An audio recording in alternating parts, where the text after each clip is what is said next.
इस समय तापमान 0 से 60 से अधिक डिग्री नीचे है। पैरों के नीचे की बर्फ की सतह कई सेंटीमीटर मोटी है, लेकिन तूफान के प्रभाव के कारण कई सेंटीमीटर मोटी बर्फ की सतह लगातार टूट रही है। इस रास्ते पर कदम रखना जीवन और मृत्यु को नजरअंदाज करने के बराबर है। सच में ज्यादा दूर नहीं चले थे कि पता चला आगे कोई रास्ता नहीं है, और भी बुरा यह है कि यहाँ पर कंपास सभी काम नहीं कर रहा है।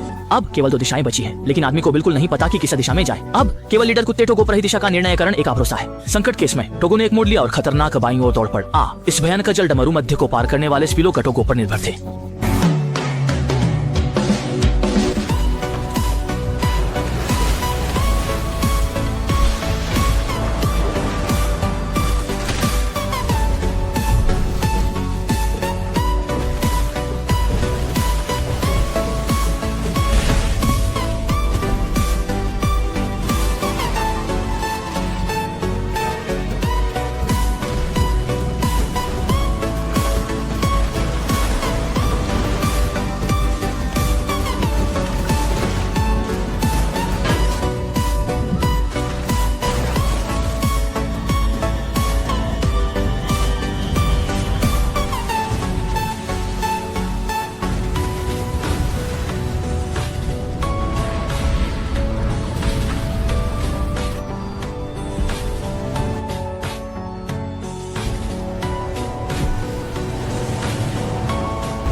टोगो ने अपनी पूरी ताकत से उन्हें ऊपर खींच लिया, लेकिन इससे टोगो की सारी ताकत खत्म हो गई। फिर वे लोग विश्राम के लिए स्टेशन पर पहुंचे और अपनी गोद में मरणासन्न टोगो को देखकर वह भारतीय महिला दर्द भरे आंसू बहाने लगी। उसे लगा कि टोगो ज्यादा समय तक जीवित नहीं रहेगा। आदमी ने यह सुना तो उसका दिल भी बहुत दुखी हुआ। हालांकि अगले दिन उन्हें फिर से यात्रा पर निकलना पड़ा। आदमी चाहता था कि टोगो स्लेज पर अच्छी तरह से आराम करे, लेकिन टोगो बार बार स्लेज से कूद जाता, मानो इस मिशन को पूरा करना ही उसका अंतिम उद्देश्य हो। आदमी मजबूर होकर उसे रस्सी से बांध देता है। टोगो दृढ़ नजर से आगे देखता है, तैयार होकर। आखिरी 40 किलोमीटर की यात्रा में आदमी थक कर आगे नहीं बढ़ पा रहा था। चारों ओर उड़ती बर्फ ने उसे कुछ भी देखने नहीं दिया। वह टोगो के सामने घुटनों के बल बैठ गया और टोगो से कहा कि वह उसकी मदद नहीं कर सकता। उससे विनती की कि वह अगले स्टेशन तक दौड़ता रहे।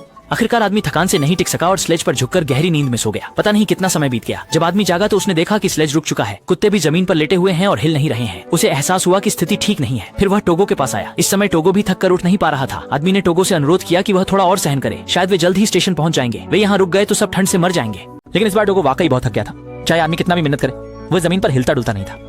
जब आदमी लगभग निराशा में डूबने वाला था, तभी पीछे से एक हल्की रोशनी आई। आने वाला व्यक्ति डाकघर का कर्मचारी था। असल में टोगो ने डाकघर तक दौड़ना जारी रखा और वहीं रुका। उन्होंने सफलतापूर्वक कार्य पूरा किया। सीरम को रिले टीम द्वारा छोटे शहर में वापस लाया गया और दर्जनों बीमार बच्चों को सफलतापूर्वक बचा लिया गया।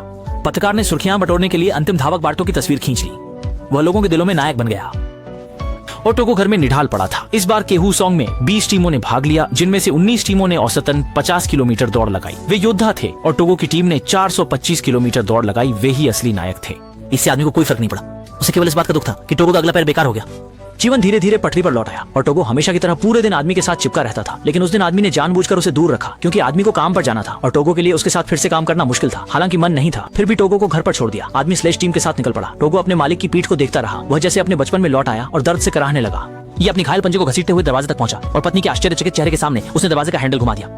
इसी तरह 12 साल पहले की तरह टोगो ने सफलतापूर्वक जेल तोड़ दी। वह लंगड़ाते हुए अपने मालिक की दिशा में तेजी से दौड़ पड़ा। वह फिर से स्लेज टीम में वापस आना चाहता था। धीरे धीरे टोगो ने जैसे दर्द को भूल गया। उसका अगला पैर भी सामान्य हो गया। वह फिर से सबसे तेज दौड़ने वाला अगुआ कुत्ता बन गया।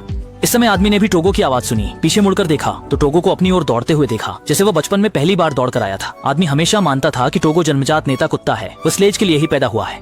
लेकिन इस समय आदमी को आखिरकार समझ आया कि वास्तव में टोगो की दुनिया में केवल वही है। टोगो को स्लेज खींचना पसंद नहीं है, बल्कि वह हमेशा आदमी के साथ रहना चाहता है। ये एक फिल्म है जो वास्तविक घटनाओं पर आधारित है।